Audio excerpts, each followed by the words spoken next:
today's video, I'm going to teach you how to add a user in Xero. First, make sure you're logged into your Xero account and you're on the main dashboard for the organization where you want to add someone. At the top left of the screen, you'll see the name of your organization. Go ahead and click on that organization name.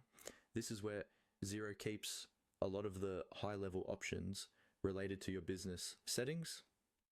When that menu opens, look for the option labeled Settings and click on it. Settings is where you control things like permissions, features, and who has access to your Xero file.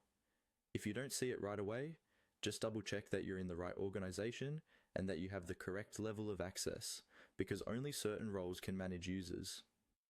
Once you're in the settings area, you'll see several options. Find and click on Users.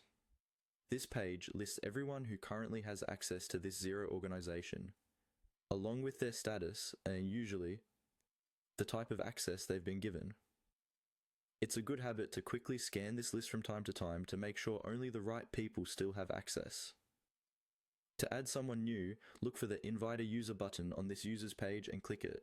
This tells Xero you want to bring a new person into the organization rather than editing an existing user.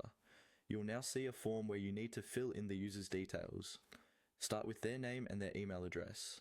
Make sure the email address is correct, because this is where Xero will send the invitation.